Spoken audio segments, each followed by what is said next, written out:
Well, hi, this is Bob, and we're getting ready to introduce some ideas from Chapter 3, which is going to deal with graphing of equations and inequalities in two variables. I think what I'm going to do, this is just a very brief introductory lesson on 3.1, and I think what I want to do first is just start off developing their idea of a scatter plot, which begins at the beginning on page 361 of 3.1. But I'll use an example maybe like just something as simple as possible, maybe like babysitting or something like that, where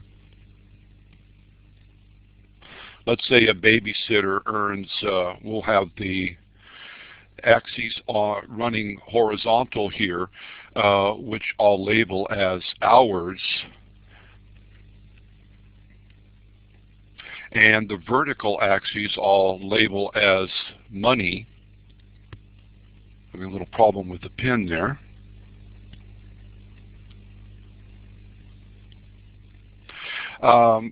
So we would have like maybe if the babysitter is being paid $4 an hour, this is just enough to get the idea. When the babysitter has not worked any time, of course, the amount earned would be 0. At the end of 1 hour, we can actually plot this.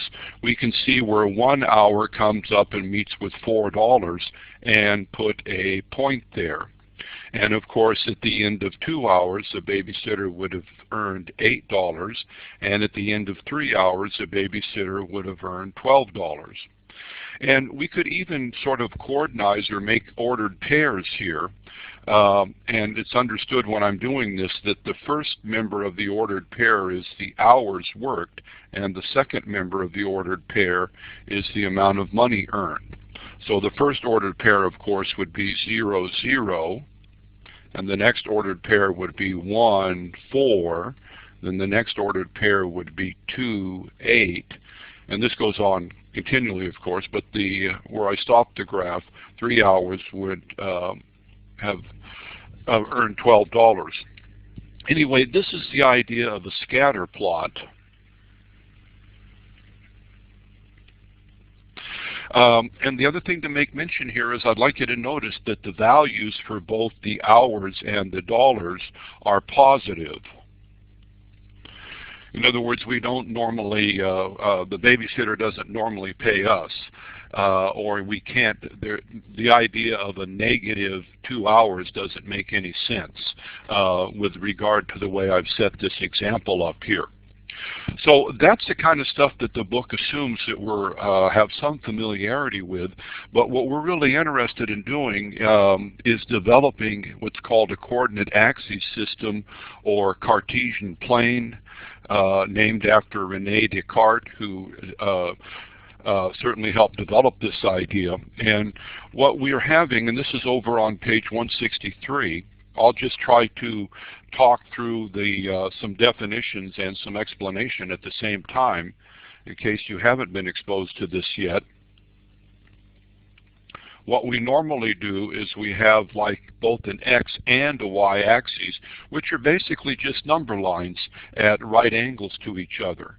And of course, we're familiar with the horizontal number line because that's just the same number line that we've been graphing on for like x equals 2 or x bigger than 2 or something like that. And now we're doing the same thing with the y axis, only it's at a perpendicular or 90 degrees axis angle to it. And we can put a few points on here. Where these two graphs cross, sometimes they show just an O there, and that O is understood to be the origin with the coordinate 0, 0. Is where the graph for both x and y originate, and then we come out just like before on a ruler or the regular number line,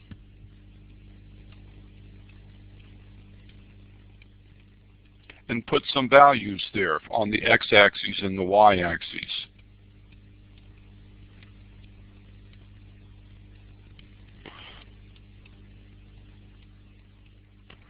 Now, unfortunately, I don't have a graphing blackboard screen, but it's really not necessary because we're just trying to get the idea as we work through the chapters here. But you will be using graph paper and a ruler and a sharp pencil for your homework and for many of the equations that you'll be graphing as we go through this.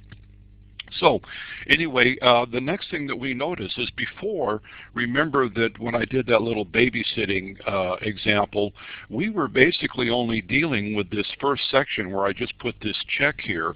And by the way, when we break down, put the two number lines at right angles to each other, it breaks the overall coordinate axis plane into 4 quadrants. And they're labeled with Roman numerals, and they run counterclockwise. In other words, this is quadrant 1. Here would be quadrant 2. Here would be quadrant 3. And there's quadrant 4.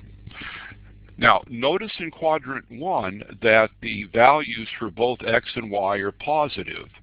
Okay, in other words, if I were to find the point 1, 1, it would be right here, or any point in that first quadrant would be positive. And when I say any point, I mean any xy value that we found. And that brings up another important consideration that they give us. Whenever that we're graphing, we always write the x part of the, when we're writing this in parentheses, it's always assumed that the x or horizontal axis is, that value is given first, followed by the y value. So for example, if somebody said, find the coordinate 2, 4, we know that the 2 would be the first number that we look for. On this line, the vertical line shows the graph of x equals 2, and then the graph of y equals 4 is a horizontal line, and where they meet, of course, would be 2, 4. Okay, so that's basically what we do. The same idea with that babysitting graph. In fact, I can go back to that real quick. This point here was the 3 was for the hours. And if we wanted to see how much money was earned after 3 hours work, we would go to 3 and then go straight up. That's how we would find anywhere along that line that runs through 3, would be the 3 hours. And of course, we would run over on the top there in the y-axis and see that it lines up with 12. So it's the same idea that we're dealing with on when we're dealing with the coordinate axis system here with all 4 quadrants. Just as another example, what if somebody said minus 2, 3? Well, here's where x equals minus 2, and here's where y is equal to 3, so we can kind of mentally see how we would go up and across and find that point there, just like the babysitting graph, and we would label this minus 2, 3. So there's about, I don't know, maybe 7 or 8 individual ideas that must all work together when we're graphing. And the first one is to know about the coordinate axis system and the quadrants, and to remember that we find the x value and then run up and meet the y value. How about if somebody asked us to find minus 1, minus 2? Well, anywhere along this line, I'll dash a line down here, or try to dash a line where x equals minus 1 and y equals minus 2, they would meet right here. It's very hard to do this on the screen here, but if somebody said find the point minus 1, minus 2, the minus 1, of course, would be the x value, and the minus 2 would be the y value. Let's do one more. Let's find the point 4, minus 1. That would be in the 4th quadrant. Here is where x is equal to 4, and here is where y equals minus 1. We would kind of follow them out, and there is 4 minus 1. Well, my screen looks a little messy here, but hopefully you saw as I did step by step.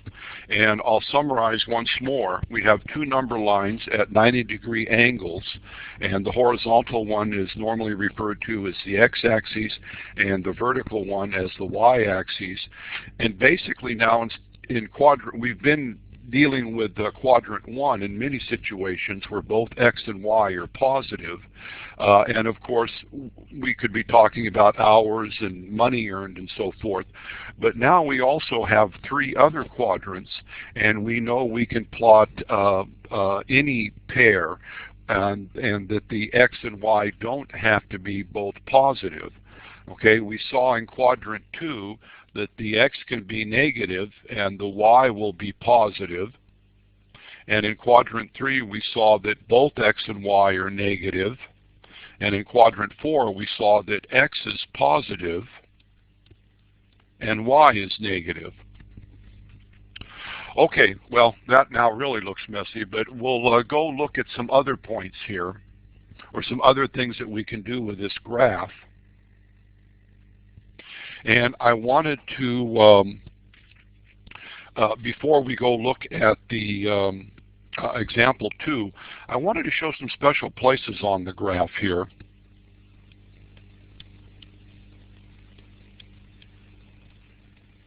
I'm just drawing up a little graph for use here. In other words, what happens if somebody asked us to find 3, 0? That means that and of course the x is always the first coordinate followed by the y. Where does, what point on that graph would be 3, 0?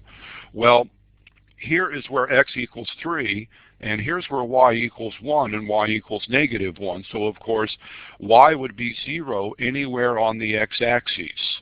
And here would be the point 3, 0. In fact, that point has a special name since it's on the x-axis. It's called the x-intercept.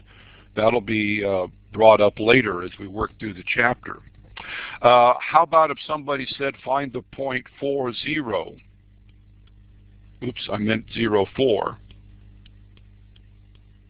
Okay, well, the point 0, 4, here is where x is equal to 1, and here is where x equals -1, and of course x is equal to 0 right here. Both x and y are 0 there.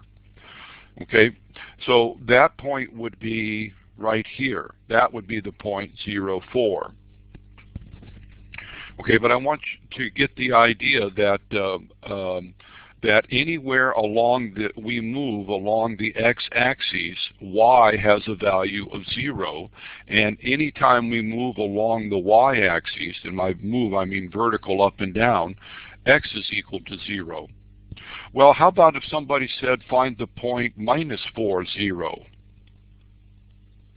Well, of course, we would be -4 for x and 0 for y. That would be right here. Okay, and maybe one more that ends up, oh, I forgot to mention the 0, 4 would be considered a y-intercept, because that's where the graph cuts across the y-axis, or we have a point that's on the y-axis. And of course, any point on the y-axis, the x has a coordinate of 0. Well, let's look at one more. We'll go down here and look at 0, -3. Okay, so at least we have a little familiarity with graphing points that are actually on the axes themselves. We call the number lines now axes when we have two of them like I've described here. Okay, well, let's look at example 2. Then I have a few homework questions that I'll do, and leave the rest for the homework for you there. Example 2 is just some practice with the quadrants, basically. We want to plot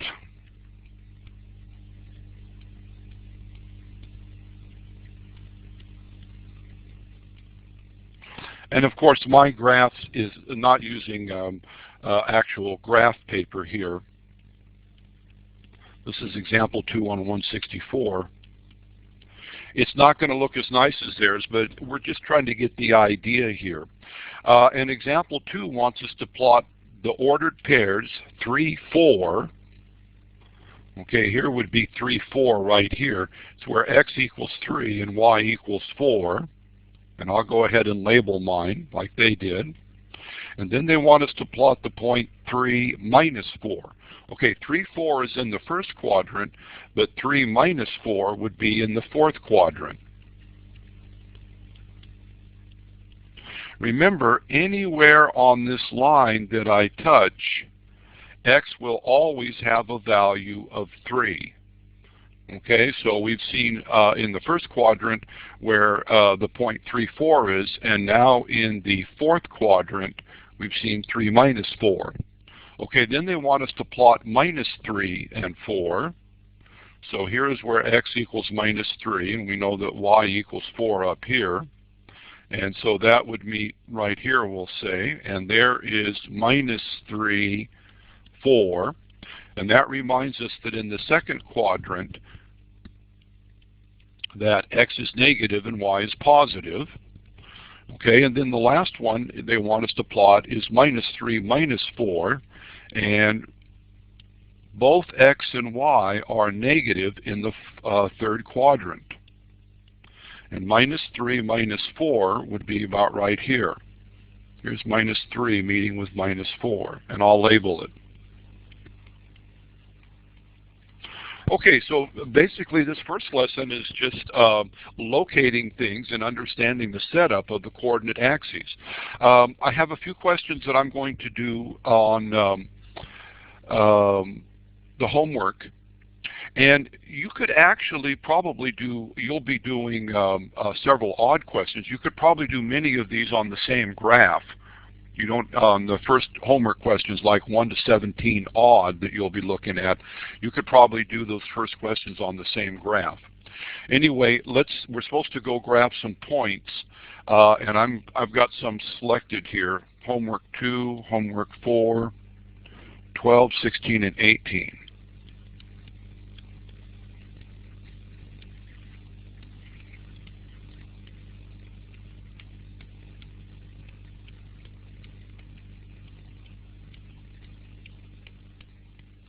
And I can't get it exact, but I'll label my points because that will be a better way to show.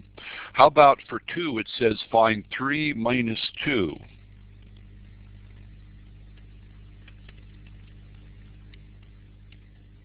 Okay, that of course would be in the fourth quadrant, 3 minus 2. And for 4, it says minus 3 minus 2. Well, minus 3 minus 2 would be in the third quadrant. We've just done all this before with example 2, but I thought I'd just use the last couple of minutes to sort of look at things one more time. How about a fraction like on number 12, 3 and 3/2? Now remember that 3/2 is the same as 1 1/2, and you know what? Even on your graph paper, you can't actually exactly find a half. If you label it, it's understood that you've got it, but it's very hard with just normal graph paper to get exactly a half. In other words, you can exactly graph the point 1, 1, or 3, 1, or 3, 2, but to graph the point 3, 1 1/2, or 3 and 3/2, it's much tougher. In fact, it can't be done unless you're using specialized graph paper that further divides the axes or the individual boxes into smaller and smaller sizes. Anyway, in other words, we could maybe graph 1 5/8 or 1 3/8. We really don't know. Okay, but we'll just do what we write after the point will be understood to be indeed that point. So 3 and 3/2, or 3 and 1 1/2, here is 1 and 2. That's about halfway.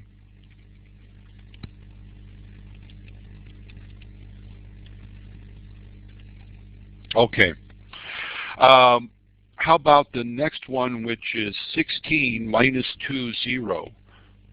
That, of course, would be on the x-axis. And then the last one, the origin, which is where both graphs meet when they're perpendicular to each other with the coordinate 0, 0. Okay, well, here's the last two questions I'm going to do here.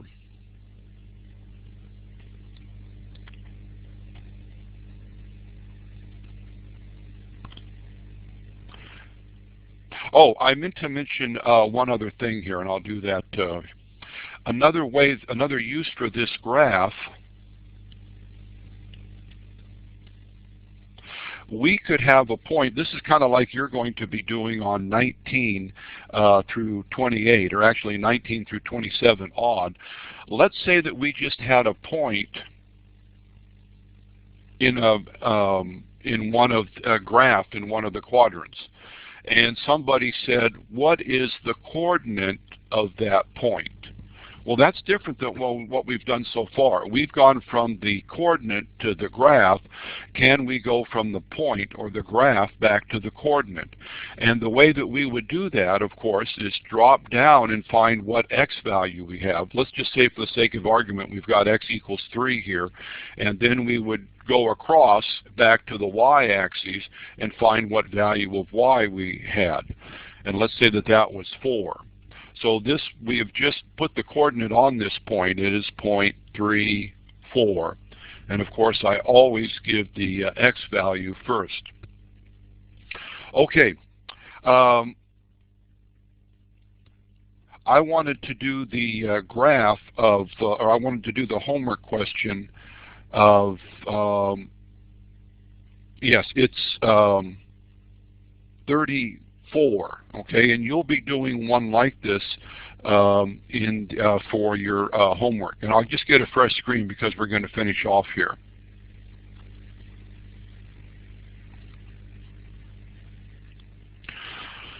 Okay, what they want us to do on 34 is graph the 2 points. This is 34 on the homework. Graph the 2 points, minus 2, 4, and 2, minus 4.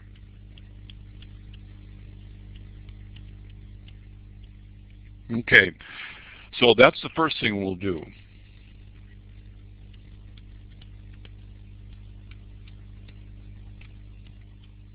Minus 2 and 4 would be right here. And 2 minus 4 here. Now, what they want us to do on this is to carefully, 2 points determine a line, so they want us to carefully draw a line through these 2 points. Now, when I say carefully, what I mean is you will be using a ruler and graph paper, of course, on this, and a sharp pencil. And then, so what I've done is I've graphed for I'm doing 34 here, and I have graphed the 2 points, minus 2 and 4, and 2 and negative 4. And the question that they're asking is, does the graph of 1, 2 lie on this line? Well, I'm not too far off. Here is 1, 2 is actually right here. Excuse me, minus 1, 2.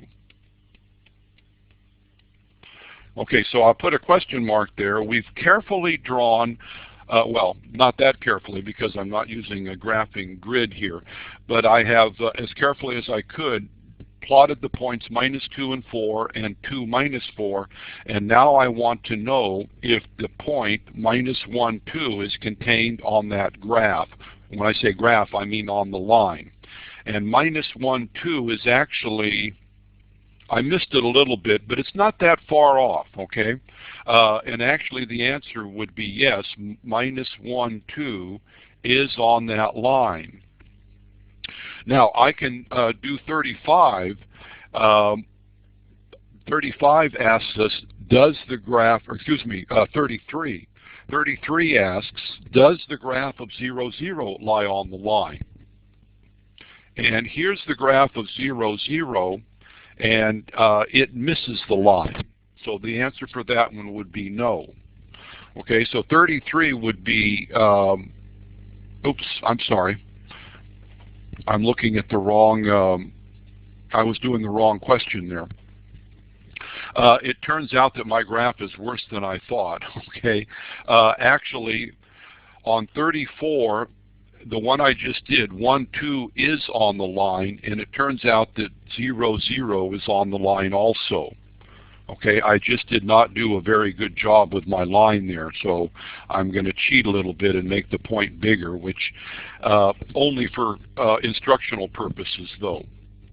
Okay, so a better way to show this or to explain it is when you're doing this on graph paper, you will exactly find those points and you'll use a ruler, and of course your hand won't slip a little bit, and you will be able to see that indeed those 2 points for 33, 0, 0 and 34, minus 1 and 2 will be on the line. Okay. Anyway, thank you for your attention on this, and we'll be working through the rest of the sections over the next few days. Thank you again.